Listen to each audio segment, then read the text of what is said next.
Feeling disrespected by your grown children can be one of the most painful experiences for a parent. It's a wound that cuts deep, often leaving behind feelings of confusion, sadness, and even anger. After all, you've devoted so much of your life to raising them, sacrificing your time, energy, and even your dreams at times. When that bond seems to shift into one where respect feels absent, it's hard not to wonder what went wrong. Take Irene, for example. Irene is a warm and loving 72-year-old who treasures her family. She has a weekly tradition of Sunday lunches with her son, his wife, and their children. It's a time she looks forward to all week. But recently, she faced a moment that left her shaken. During one of these lunches, Irene shared a gentle piece of advice with her daughter-in-law, something she thought was helpful about managing the kids' screen time. A few minutes later, she overheard her son say, "Mom doesn't understand how we do things now." He wasn't shouting or angry, but the words still stung. Irene felt dismissed, as though her years of experience and wisdom didn't matter. Her story isn't unique. Many parents in their later years find themselves grappling with similar moments. Some feel ignored during conversations as though their opinions are irrelevant. Others feel excluded from important family decisions or spoken to in a tone that feels patronizing. If you've ever found yourself in a situation like Irene's, you're not alone. Feeling disrespected doesn't mean your children don't love you or care about you. Often the disconnect comes from misunderstandings, changing dynamics, or even differences in how respect is expressed between generations. But here's the good news. These moments don't have to define your relationship. There are ways to rebuild the mutual respect and understanding that form the foundation of a strong parent-child bond.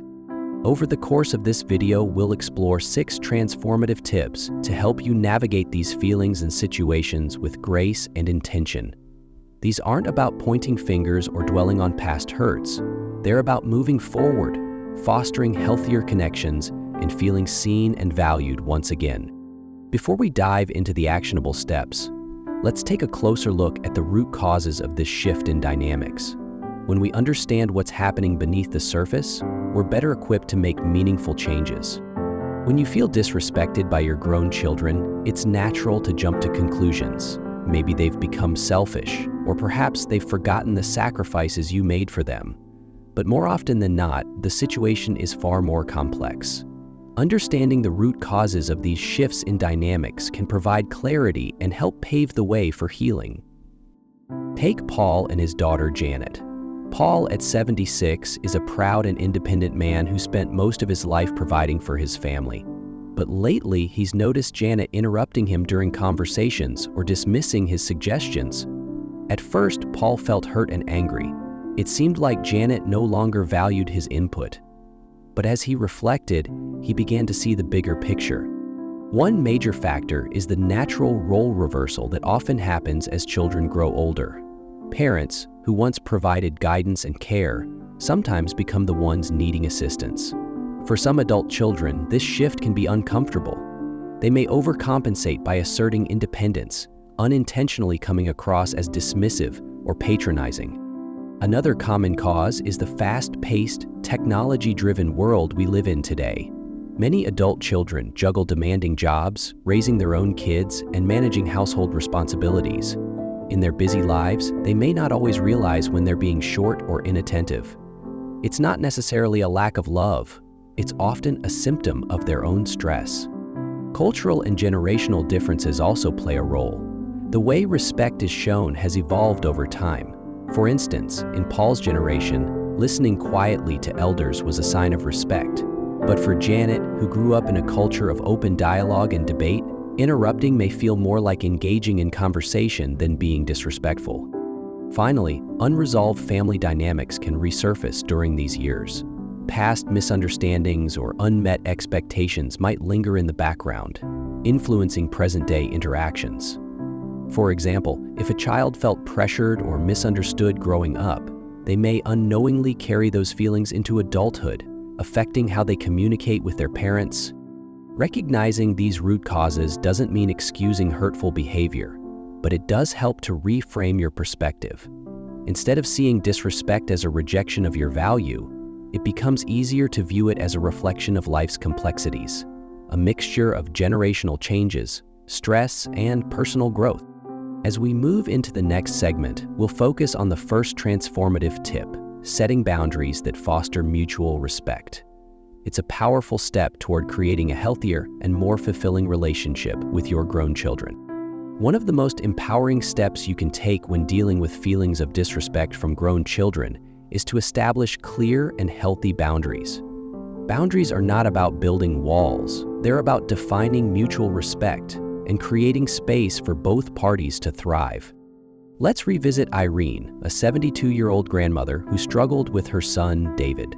David frequently dropped by unannounced, often expecting her to babysit his children. While Irene loved her grandchildren, the constant interruptions began to take a toll on her health and peace of mind. Over time, she realized that her exhaustion was affecting her ability to enjoy her family and maintain her independence. The turning point came when Irene decided to have an open conversation with David. She gently but firmly explained her need for notice before visits and set specific times for babysitting that worked for her. To her surprise, David responded positively. He hadn't realized how much his actions were impacting her, and he appreciated her honesty. Boundaries, when communicated respectfully, are a gift to any relationship. They provide clarity, reduce misunderstandings, and allow each person to feel valued and respected. But how do you go about setting boundaries effectively? Be clear and specific. Vague boundaries can lead to confusion. Instead of saying, "I need some space," try something more specific, like, "I would appreciate it if you could call before visiting." Specificity helps the other person understand your needs without feeling criticized. Choose the right moment. Timing is crucial when discussing boundaries. Avoid bringing up concerns during heated arguments. Instead, wait for a calm, neutral moment when both of you can focus on the conversation. Use I statements. Frame your boundaries around your own feelings rather than placing blame. For example, say, "I feel overwhelmed when plans change last minute," rather than "you never respect my time." This approach reduces defensiveness and fosters understanding. Be consistent. Once you set a boundary, it's important to follow through. If Irene had continued babysitting whenever David asked despite her conversation, her words would have lost their impact. Consistency reinforces the importance of your boundaries. Remain open to feedback. Boundaries are a two-way street. While it's important to assert your needs, be willing to listen to your child's perspective. This openness can turn a potentially tense discussion into an opportunity for mutual growth. In Irene's case, setting boundaries strengthened her relationship with David. She felt more in control of her time, and David learned to appreciate and respect her autonomy. Remember, setting boundaries is not about pushing your children away. It's about creating a foundation for respect and understanding. In the next segment, we'll explore the importance of leading by example and how your behavior can inspire the respect you seek.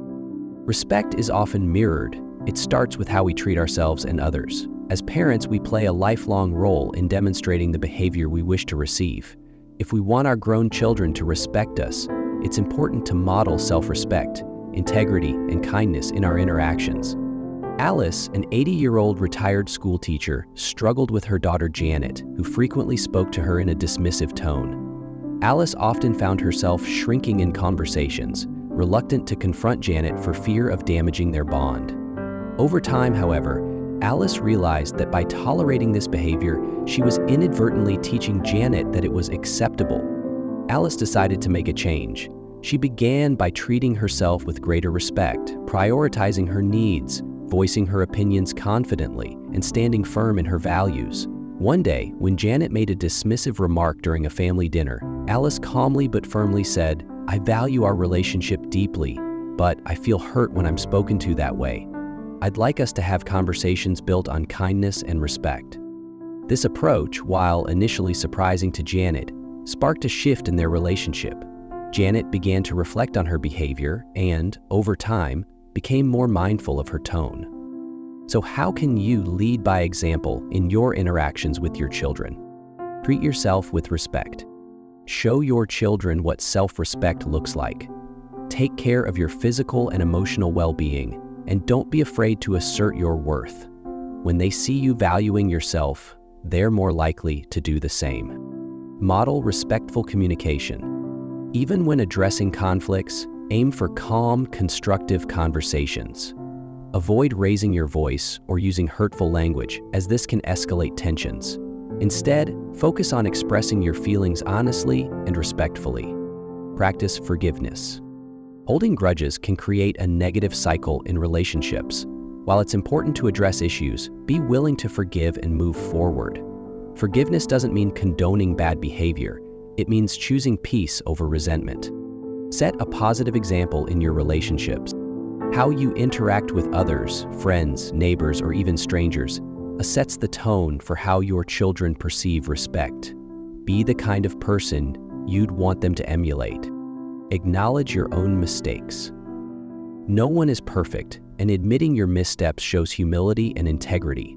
If you've acted out of frustration or said something hurtful, apologize sincerely. This demonstrates accountability and fosters mutual respect. Alice's story reminds us that respect is not something we demand, but something we earn through our actions. By embodying the qualities we wish to see in our children, we create an environment where respect becomes a natural part of the relationship. In the next segment, we'll discuss the transformative power of empathy and how understanding your children's perspectives can strengthen your bond. Respect flows naturally when we feel understood. As parents, it's easy to focus on the ways we feel disrespected, without considering the emotions or challenges our grown children might be facing. Cultivating empathy, truly trying to understand their perspective, can be a powerful tool in rebuilding mutual respect. Paul, a retired engineer, often felt hurt when his son David missed family gatherings or failed to call.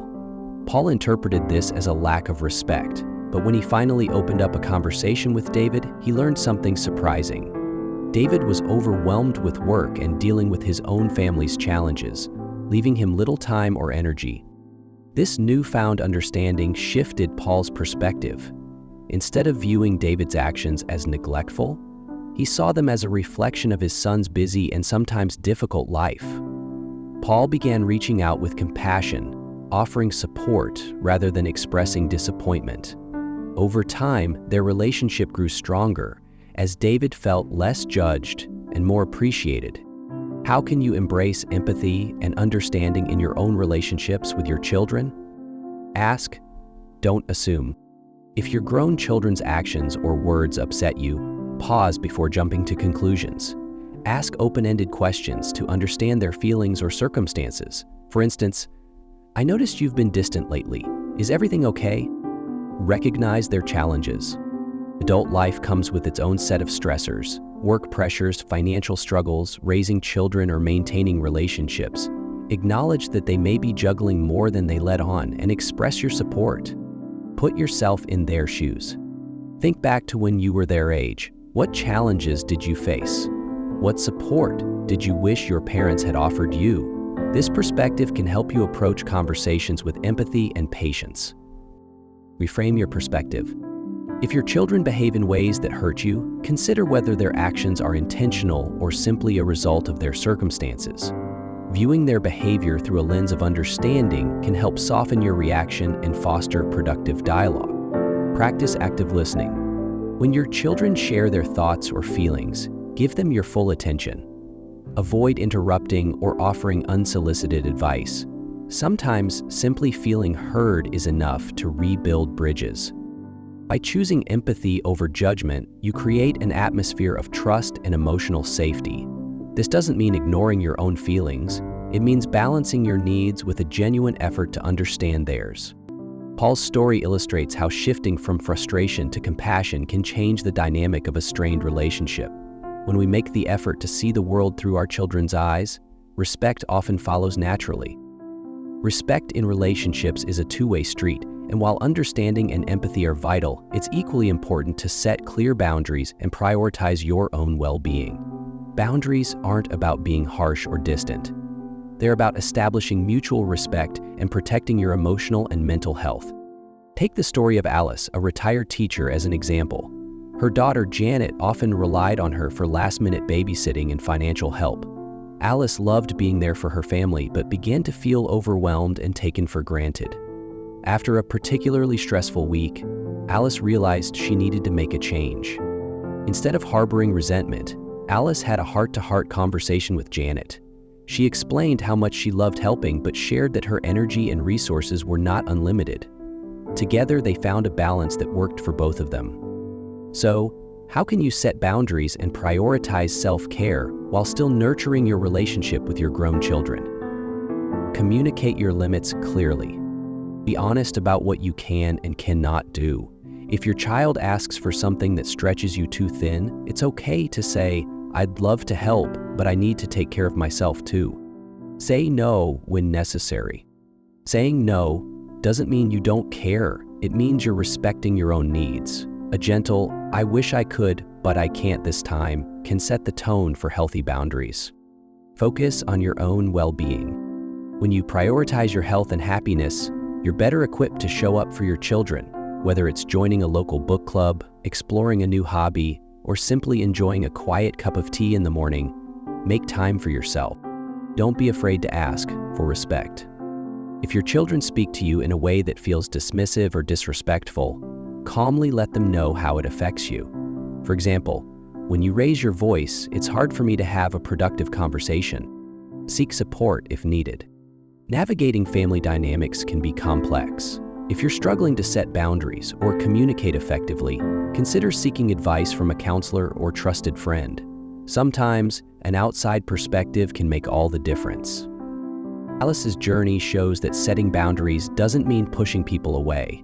It means ensuring that your relationships are built on mutual respect and understanding. When you care for yourself, you set an example for your children, teaching them the importance of balancing love for others with love for oneself. Call to action and reflection. To all the parents watching, remember this: you have the power to shape the dynamics of your relationships, even in challenging situations. By fostering open communication, embracing empathy, and prioritizing your well-being, you create an environment where respect can thrive. If this video resonated with you, take a moment to reflect. Which tip do you feel most drawn to try first? Is it starting a heartfelt conversation, setting a boundary, or practicing empathy? Write it down and make a plan to act on it. And don't forget to share your thoughts in the comments below. Your experiences and insights could inspire others in similar situations. Let's continue this journey of growth together. Thank you for watching, and always remember, you deserve respect, love, and happiness in your relationships. Until next time, take care and cherish the moments that bring you joy.